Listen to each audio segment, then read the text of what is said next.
안녕하세요. 네, 여러분들 조철희 박사 통통통 시리즈에 이번에는 이제 제가 책을 같이 쓴 공동 저자 중에 한 분, 마지막 한 분 모셨습니다. 자, 여러분들 7월달 다 지나가고요. 8월이 지금 진행 중에 있는데 여러분들 성원에 감사드립니다. 빅플러 시대의 글로벌 유통물류 미래비전. 여러분들 성원에 책이 잘 팔려서 조만간에 이제 또 새로운 책이 또 2세가 나온다고 합니다. 여러분들 많은 성원에 깊이 감사합니다. 자, 오늘은 여기 이제 마지막 주인공입니다. 저도 이제 유통물류 글로벌을 갖다가요, 온라인이네요. 저 오랜 시간 해왔지만은 한국에서 업계에서 저하고 또 비슷하게 유통물류 온라인을 경험을 많이 하신 자 김병기 박사님 모셨습니다. 안녕하세요. 네, 안녕하세요. 김병기입니다. 네, 요즘 어떻게 그냥 뭐 저녁 시간에는 시간 제약이 있어서 참 많은 사람들 못 만나시죠? 뭐 그래도 여러 가지 그 사업들을 일을 하다 보니까 여기는 네. 또 밤이고 낮이고 열심히 좀 뛰어다니고 있습니다. 맞아요. 진짜 세상에 진짜 시간은 빨리 가는 것 같은데 벌써 여러분들하고 진행하면서. 자, 오늘은 전반적으로 있죠. 여러분들 김병기 박사님이 주로 이제 책을 쓰신 내용 중점으로 한번 이제 키워드 중심으로 한번 진행해 보겠습니다. 우선 이제 물류센터의 변화가 지금 많이 있어서 이제 물류센터 변화 흐름. 네, 또 두 번째는 이제 물류센터 관련해서 이제 어떤 설계하는 방안. 네. 또 물류센터의 지금 변화 추세, 여러분들이 가장 궁금해하는 향후 방안, 네. 이 세 가지를 갖다가 중심으로 한번 좀 토크를 좀 해보겠습니다. 네. 자, 물류센터 변화는 요즘 최근 들어서 뭐 코로나 이전도 좀 너무 빠르지 않나요? 네, 맞습니다. 요즘은 물류센터들이 이제 계속적으로 확대가 되고 있고 또 예전에는 이제 중소형 물류센터들이 많았는데 최근은 네. 뭐 쿠팡을 비롯해서 여러 가지 네이버라든가 신세계라든가 다국적 기업들부터 시작을 해서 많은 기업들이 사실은 물류센터에 많이 관심을 갖고 있기 때문에 이제는 점점 대형화되고 있는 추세가 되고 있고요. 네. 이제 물론 이제 대형화에 대한 부분들이 이제 점차적으로 또 거점화까지 같이 이루고 있는 부분이 있어서 여기에는 이제 전국에 있는 여러 가지에 대한 그런 부분들이 이제는 많은 물류센터가 좀 되고 추진되고 있는 부분이 되겠습니다. 아직 최근에 이제 뭐 물류센터가 이렇게 뭐 대형화되고 필수적으로 라스트 마일화가 되는 건 맞는데 네. 어느 시점에 가면 또 물류센터도 트렌드가 있어서 많이 또 변화하겠죠. 네. 이제 물론 이제 물류센터가 크면 클수록 좋긴 하지만 결국에는 크면 클수록 많은 어떤 비용이나 또 인건비라든가 여러 가지 부대 비용들이 많이 들어가고 또 어떻게 보면 크면 클수록 이 효율화에 대한 부분이 점차적으로 이제 이슈가 되는 부분이 많기 때문에 그렇죠. 오히려 이제 점점 커지고 있는 반면에 어떻게 보면 또 점점 작아지고 있는 그런 마이크로화되는 어떤 물류센터에 대한 트렌드도 계속적으로 좀 보여지고 있습니다. 네. 뭐 지금 차세대 물류센터에 뭐 우리가 말하는 캐파도 중요하고 네. 상품의 아이템 SK도 중요한데 점점 이제 인력을 갖다가 점점 자동화시키는 것도 많이 지금 흐름이 가고 있지 않나요? 그럼요.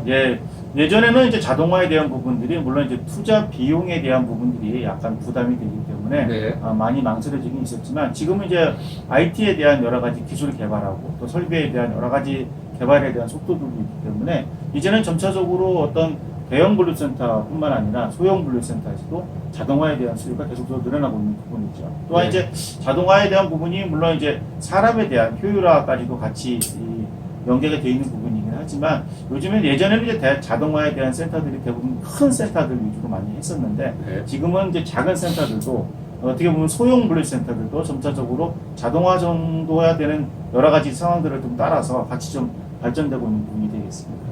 어떻게 뭐 유통도 하셨고 같이 했더니 갑자기 이런 게 생각나네요. 네. 옛날에 이제 뭐 대형 오프라인도 네. 큰 거 보면 이제 처음에는 괜찮지만 그 동선 돌려면 쇼핑할 때 너무 힘들지 않았습니까? 네. 근데 규모에 따라서 어느 정도 최적화도 돼야 좋지. 네. 너무 뭐든지 큰 센터 또 큰 매장이 네. 다 좋은 건 아니네요. 맞습니다.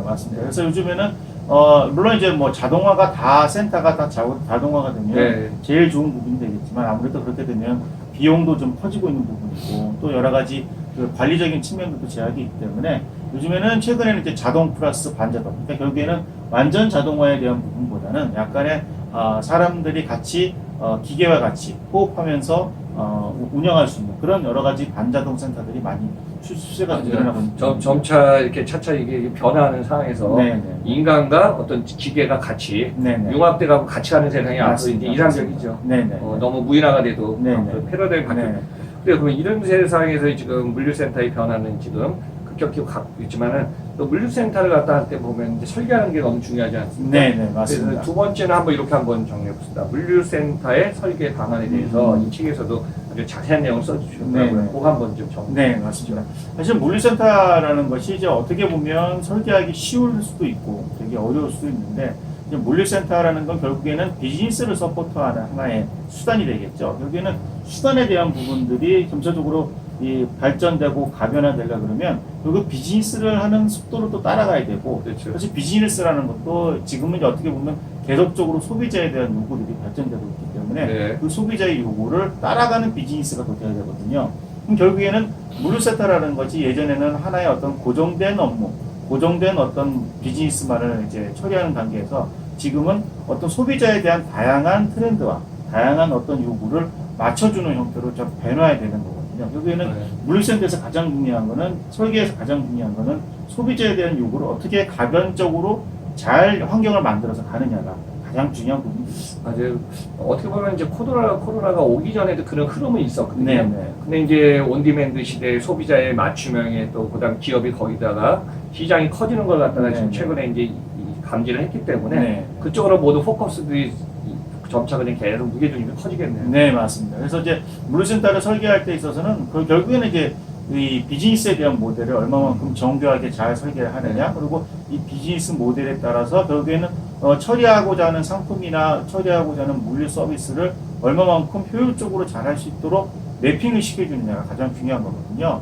어떻게 보면 예전에는 물류센터 설계하면 대부분 자동화, 아니면 이런 것들을 뭐 완전 자동화, 아니면 이런 형태로 좀 많이들 생각을 하셨는데, 어떻게 보면 이제 비즈니스가 계속 변하는 걸 따라가기 위해서는 한번 자동화를 해놓으면 바꿀 수가 없는 부분이거든요. 그래서 네. 이런 바꾸는 것들에 대한 비용이나 기회 손실 비용을 좀 적게 하기 위해서는 오히려 제가 앞서 말씀드린 반자동화, 결국은 이제 이런 것들이 비즈니스에 따라서 그렇죠. 점차적으로 확대해가면서 변화하는 환경에 잘 적응할 수 있도록 만드는 것이 가장 중요한 부분이겠습니다. 저도 지금 말씀하신 중에 보면은 물류는 이제 상품을 재고 보관이 아니라 네. 앞으로 세상 어떻게 같아요? 물류 상품도 물류센터에도 서비스가 있어야 맞습니다. 되고 가치를 만들어야 또 컨텐츠도 만들어야 되고 그렇습니다. 다양한 것 갖다가 이제 물류 유통 온라인 연계되지 않습니까? 네, 이 세상은 앞으로 이제 계속 소비자를 맞춰가면서 급격히 변화하니까. 네, 네, 네.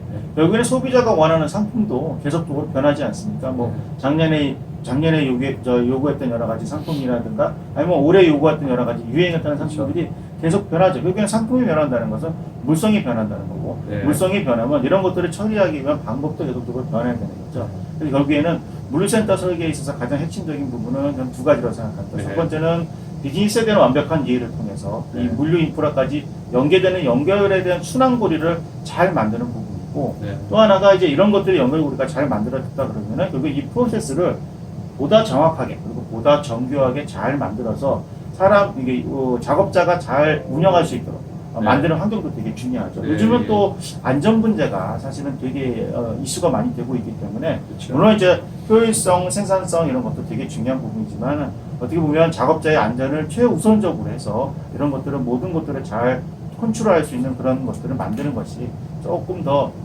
바람직하지 않을까 생각을 좀 하고 있습니다. 맞아. 어느 순간에 이제 우리나라 물류도 변화가 빠르면서 네. 예, 앞을 뭐 선진국형이다 이런 기준은 아니지만은 네. 계속 앞만 보고 달려가다 보니까 네. 지금 놓친 부분이 안전이 아니고 생각합니다. 맞습니다. 그러니까 우리가 뭐 주문에서 배송에서도 안전이고 네, 네. 우리가 이제 시계문에서 안전 중요하듯이 네. 물류 현장의 안전 위생이든 점검이 앞으로 더 중요해지겠네요. 아, 그럼요. 그래서 이제 안전이라든가 이런 점검을 잘 하기 위해서는 결국에는 물류센터의 모든 프로세스들도 모듈화돼야 되는 거죠. 네. 단계별로 잘 관리해서 이런 것들을 종합적으로 잘 컨트롤할 수 있을 만한 시스템이 되어야 되고, 이런 것들을 통해서 결국에는 작업자들이 안심하고 환경에 적응하면서 잘 해야지만이 결국엔 생산성이 올라가야 되는 부분이기 때문에 네. 모든 것들이 어떻게 보면 순환고리 역할을 잘 꾸며내는 것이 가장 중요하다고 생각을 하고 있습니다. 그래서 진짜 물류센터라든가 현장의 진짜 작업 환경, 네. 또 위생 이게 진짜 어떻게 보면 당연히 기본적인 거였는데 그동안에 참 안 돼 있었죠. 맞습니다. 근데 이게 맞습니다. 이제 의식주 생활의 기본이기 때문에 네, 네. 이런 부분이 네. 물류센터 설계하고도 좀 중요하지만은 네. 점차 바뀌어져 갖고 좋은 쪽으로 갔으면 좋겠습니다. 맞습니다. 근데 이제 세 번째 여러분들이 궁금하실 것 같아요. 물류센터 앞으로 향후 변화 추세 어떻게 할까요? 아마 이 내용만큼 또 톡할 내용 많겠지만 네. 한번 기본적으로 한번 간단히 키워드 한번 정리해 네, 주시죠. 물류센터는 어떻게 보면 이제 소형화에서 점차로 대형화되고, 네. 그리고 이제 대형화를 넘어서 이제 초대형화되고 있는, 어떻게 보면 이제 그 몇 개의 시도를 같이 먹는 초대형화에 대한 네. 거점 물류가 사실 많이 발전되고 있죠. 물론 이제 이 반면에 어떻게 보면 그건 나름대로 어떤 거점화에 대한 부분이 들어가 있는 반면에 이제는 마이크로 풀필먼트 센터, 마이크로 물류센터가 최근에는 트렌드로 좀 되고 있죠. 네. 그래서 이런 것들을 보시게 되면은 실제적으로 요즘에는 최근에는 어떻게 보면 상가라든가 아니면 이런 여러 가지 유통단지들에 대해서 조금씩 변화되는 모습들을 물류센터로 활용하는 경우가 있고요. 네. 또 하나가 어떻게 보면 예전에는 조금 틀리게 예전에는 오프라인의 어떤 대형 할인점이라든가 이런 마트들이 네. 되게 어떻게 보면 각광을 받는 좋은 위치에 있었지 않습니까? 근데 네. 이런 것들이 결국에는 지금은 이제 오프라인 플러스 온라인을 같이 소비하는 어떤 하나의 그런 메가센터 형태로 어떤 장으로 현재 계속 발전되고 있는 부분이 되겠습니다. 맞아요. 우리가 뭐 벌써 뭐 10년, 20년 전에 물류센터 거점할 때 기본적으로 네. 뭐예요? 그냥 어떤 물량에 따라서도 어떤 배송 거리에 따라서도 가장 큰 건 우리는 광역 거점이니 네. 뭐 허브라고 얘기했고 네. 그다음 그 밑에 이제 지역에 따라 다르지만 이걸 서브라고 했고 맞습니다. 거기서 작은 임시 보관 장소 데포라든가 네. 쿠팡이 말하는 캠프 이런 것들이 많이 네. 갖고 있지 않습니까? 네. 근데 지역에 따라서 그런 어떤 밸런스도 너무 중요하지만은 앞으로는 구분도 있지만 이게 절충하는 게 많이 생기겠네. 맞습니다. 그래서 맞습니다. 오프라인, 온라인의 융합, 네. 옛날에 버처라고 리얼이 같이 한다든가 맞습니다. 차세대는 이걸 갖다 이제 모아서 네. 또 소비자가 원하는 쪽으로 빨리 갖다 줄 때 모든 네. 복합 요소가 다 바뀌겠네요. 맞습니다. 그래서 이제 물류센터 측면에서 볼 때 빅볼러라는 것은 결국에는 모든 것들이 하나로 종합되는 것들이 물류산업이기도 하지만은 이 물류를 통해서 또 하나의 또 유통산업도 계속적으로 발전되고 그렇죠. 있는 키워드가 되기 때문에 이 물류와 유통을 이제는 뛰어넘을 수 없는 관계 그리고 잘 이것을 어떻게 믹싱하느냐에 따라서 결국에는 비즈니스에 대한 성패가 좌우되지 않을까 생각을 하고 있습니다. 네, 저희가 이제 책 제목에서 빅블러, 그러니까 큰 블러, 희미해진다는 게 뭐냐면 이게 옛날에 유통, 물류, 온라인 따로 있는 게 네. 그럼 소비자 중심의 맞춤형으로 가다 보니까 이게 같이 모여서 네. 또 국내 물류, 해외 물류가 아니라 이것도 같이 연동되는 네, 거죠. 네, 네. 그러니까 세상이 이렇게 많이 빨리빨리 가는 맞습니다. 여기서 한번 진짜 중요한 키도 스마트 물류센터도 좀 많이 주목되지 않나요? 예, 맞습니다. 요즘 이제 정부에서도 스마트 물류센터를 많이 장려하고 있는 부분이 되겠고요. 또 네. 이런 것들을 이용해서 어떻게 보면 작업자에 대한 효율성을 조금 더 잘 보장을 하면서 네. 안전에 대한 부분도 다 같이 보장을 해야 되는 부분이 있기 때문에 또 어떻게 보면 이런 것들이 자동화를 통해서 결국에는 모든 것들을 잘 관리하고 잘 통제할 수 있는 만한 시스템들을 많이 구비를 하고 있습니다. 뭐 어떻게 보면 이제 물류센터도 종류가 제조 물류도 다양하잖아요. 제조 네, 물류인데 어떻게 보면 이제 스마트 같은 경우는 균일하게 돼야 되니까 공장 물류 같은 경우는 좀 네, 쉽지 않을까요? 맞습니다. 스마트 맞습니다. 팩토리 뭐 이런 네, 거. 네. 물론 이제 유통 물류도 스마트 물류가 필요한 부분이 되겠지만 제가 볼 때는 1단계로서 일단은 제조 물류 쪽에서 어떤 생산과 물류를 혼합하는 어떤 접점에서의 스마트 물류가 네. 그래도 가장 현실성 있게 빨리 네. 나오지 않을까 생각을 좀 하고 있습니다. 네. 한번 진짜 지난 우리가 뭐 10년, 20년을 흐름을 보면은 네. 최근에 이제 변화의 속도가 불과 1년, 뭐 2년 안 됐지만은 네. 지난 뭐 5년, 10년에서 너무 빠르지 않나요? 네, 네. 앞으로 발전 속도가 더 빨라지겠죠.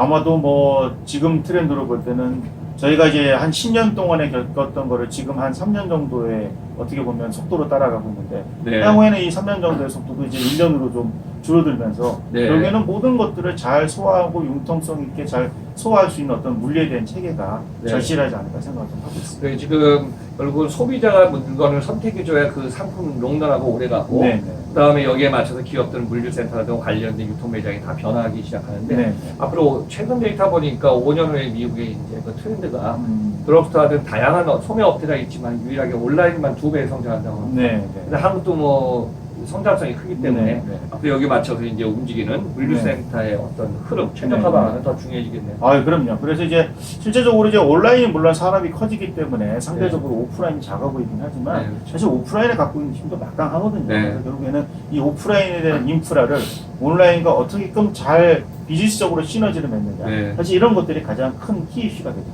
맞아요. 지금 뭐 이 상태가 언제까지 계속될지 모르지만은 지금 우리 소비자들은 뭐 네. 보복성 소비다 뭐 여러 가지가 있지만 네. 너무 답답해할 거예요. 맞습니다. 온라인에서 지금 사람을 만나고 싶은데 못 만나는 상황이 있고 네. 이제 어느 정도 이게 이제 풀리기 시작하면은 오프라인 매장 네. 이쪽으로 사람이 서서히 또 이제 네, 움직이겠죠. 네, 맞습니다.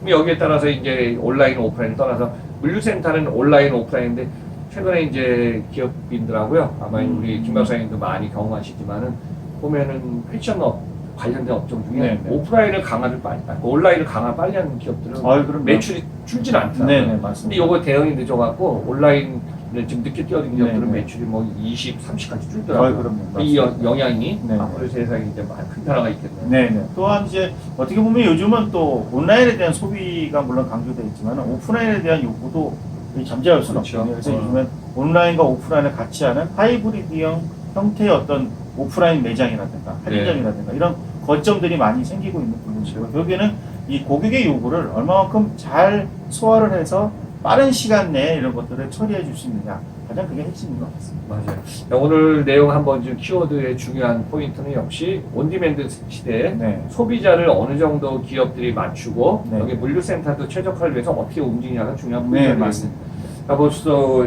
항상 15분이 뭐 그냥 톡하다 보니까 금슬해서 네. 역시 김병희 박사님 말씀 잘 해주셔서 감사하고요. 네. 자, 저희 다음 시간 방송까지 계속 이어질 텐데 네. 저 오늘 또 유튜브 방송에서 감사드리는데 어떻게 느낌 어떠셨습니까? 뭐 아주 좋습니다. 네. 역시 말씀을 잘하시고 평소에도 뭐 말씀 잘하시고 또 이 정리 잘하시잖아요. 네네. 네. 그래요. 그럼 여러분들 오늘 물류센터 최적화 방안 우리 이제 김명희 박사님하고 같이 책 내용 포함해서 토크를 했습니다. 다음 방송에서 다시 뵙겠습니다. 여러분들 항상 시청해주셔서 청취해 주셔서 감사합니다. 건강하십시오.